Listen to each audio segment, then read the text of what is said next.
dans un jardin japonais avec des arbres semi-précieux ici. Ah, ils sont superbes ces bonsaïs. Alors, celui-là qui est à côté de nous et que tout le monde admire ici, eh bien, c'est un micocoulier. Il est travaillé depuis au moins une vingtaine d'années pour évoluer progressivement vers les critères de l'esthétique du bonsaï à la japonaise, c'est-à-dire avec une cime et puis les branches qui forment des plateaux selon des directions bien déterminées, évidemment avec un respect des proportions. Alors pour cela, il faut diriger des branches, il faut en enlever certaines, il faut en rajouter d'autres. Donc ici, il y a une branche qui a été greffée. Donc on a foré le tronc de part en part pour introduire une branche qui a dû évidemment se ressouder, être greffée. Et ça, évidemment, c'est réservé aux tout grands maîtres. Et pourquoi on travaille les arbres comme ça?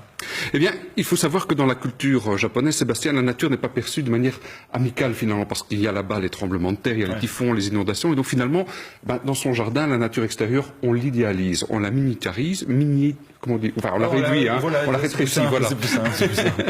Et donc, évidemment, on va rechercher une certaine esthétique, c'est le cas évidemment avec les bonsaïs. Cela dit, ici, ça n'a rien à voir avec les bonsaïs qu'on va trouver en commerce. Hein. Non, parce que dans le commerce, chez les fleuristes, dans les jardineries, dans les grands magasins même, on trouve ce qu'on appelle en fait, des pré-bonsaïs. C'est produit par l'industrie horticole japonaise. Donc on cultive les arbres en ligne dans des champs, puis on les courbe avec un gros fil de fer, on les recèpe, on les met en pot et hop, c'est parti pour l'exportation et la vente. Et si on les met au milieu de nos plantes vertes, ah oui, on est tenté, c'est l'occasion d'un cadeau, puis si on met ça parmi les plantes vertes, on risque la catastrophe, la plante va dépérir, elle va peut-être mourir parce qu'on ne sait pas comment l'arroser, on ne sait pas comment la rempoter, on ne sait pas comment la tailler. Et donc, idéalement, si on prend en charge un bonsaï, eh bien, le mieux, évidemment, est d'avoir des connaissances et donc de suivre des cours. Et on trouve facilement des écoles qui transmettent cet art ancestral? Alors oui, il y a des formations qui sont données au sein des clubs de bonsaï. Il y a Jacques Ménil, à Mons, que nous avons déjà rencontré avec le quotidien. Et puis, il y a une école ici à Bruxelles qui est animée par un véritable maître vietnamien qui a été formé dès son enfance là-bas. Et cette école, nous l'avons visitée.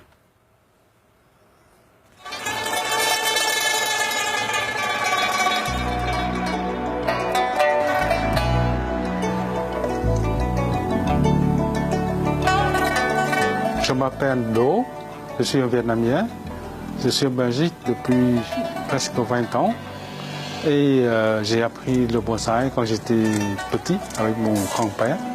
J'ai appris au Japon quand j'étais là pour visiter plusieurs écoles assez célèbres à Tokyo et puis à Kyoto. Et partager beaucoup de points de la culture de bonsaï avec des maîtres là-bas. Cet arbre, j'ai travaillé avec depuis 20 ans et le travail n'est pas encore terminé. On a déjà japonisé l'arbre, on a déjà travaillé pour avoir des plateaux, pour terminer, pour que l'image de l'arbre plus ou moins 4 à 5 ans. J'ai pas mal d'élèves avec plusieurs de niveaux, à partir de ABC jusqu'à le niveau plus haut. Pour la culture de bonsaï, il y a deux parties. La partie horticole classique, il y a environ 10 à 15% et environ 80 à 90% pour la culture de bonsaï.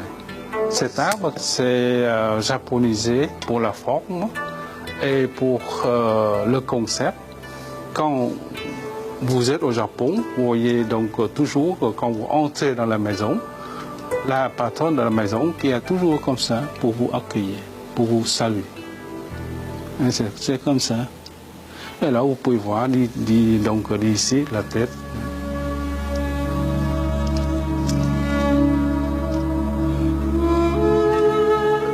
Il faut observer un arbre dans la nature et à partir de ça, qui devienne donc le modèle pour vous.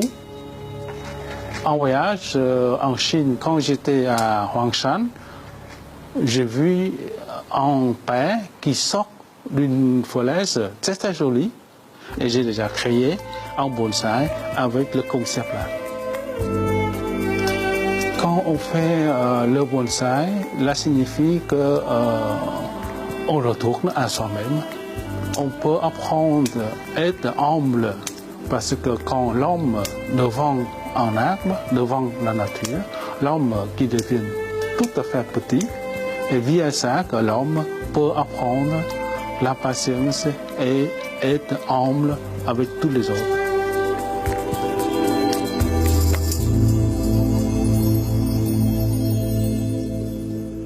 Un numéro de téléphone peut-être, Luc? Voilà, l'école Dansang, c'est le 02 673 75 49. Alors, plus d'informations, bien sûr, sur notre site internet, www.laune.be, rubrique au quotidien. Alors, comment ça se passe concrètement quand on veut créer des bonsaïs? J'imagine qu'il faut déjà s'y connaître en jardinage. Ah oui, idéalement, parce qu'un bonsaï, Véronique, c'est bien sûr un être vivant, donc il a besoin de se nourrir, il a besoin de grandir, et donc il faut être déjà un peu jardinier. Donc, on va devoir apprendre, si ce n'est pas le cas, eh bien, comment pousser un arbre, finalement, quels sont ses besoins, comment il se développe, comment il forme ses feuilles, comment il grandit via ces bourgeons qui forment de nouvelles branches, etc. Et puis, ce n'est que par la suite, évidemment, qu'on pourra aborder la technique du bonsaï. Alors, pour cela, le mieux, c'est de prendre en charge un de ces pré-bonsaïs de l'industrie horticole. Donc, il va falloir le rempoter, il va falloir tailler un peu ce fouillis de branches qui sont apparus par le recépage, et puis on va commencer à diriger les branches. Et on met des fils de fer partout. Oui, on voit des fils de fer, effectivement, on l'a vu aussi dans le reportage. Alors ça, c'est la technique qui permet de diriger les branches. Donc, on entoure les branches de fils de fer. Donc ça, il faut le faire vraiment avec une technique bien particulière, en tenant avec les doigts de manière précise, parce qu'autrement, on risque de casser la branche. Et puis, une fois que la branche est ligaturée, eh bien, on peut l'orienter vers le haut, vers le bas, la gauche, la droite, et elle va garder cette position. Et une fois que la branche est habituée à cette nouvelle position, on enlève les fils, évidemment, afin qu'ils n'impriment pas leur marque dans l'écorce de la branche qui grandit. Des positions qui ne sont pas n'importe lesquelles, d'ailleurs. Voilà. Et ça, c'est un peu plus compliqué pour nous orientaux, évidemment, qui gardons une approche un peu cartésienne, parce que le bonsaï, il faut rentrer évidemment dans la culture, dans l'esthétique et dans la philosophie asiatique. Et bon, ça, c'est la particularité de l'école animée par De Van Loat, c'est qu'évidemment, toute cette dimension est progressivement découverte.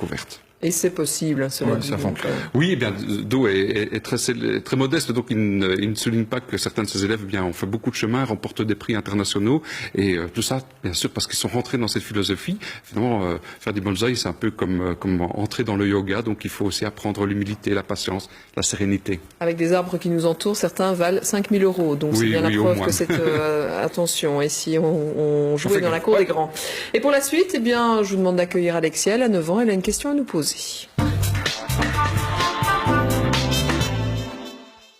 J'aimerais bien savoir ce que c'est l'électricité verte. Eh bien, Alexia, l'électricité verte,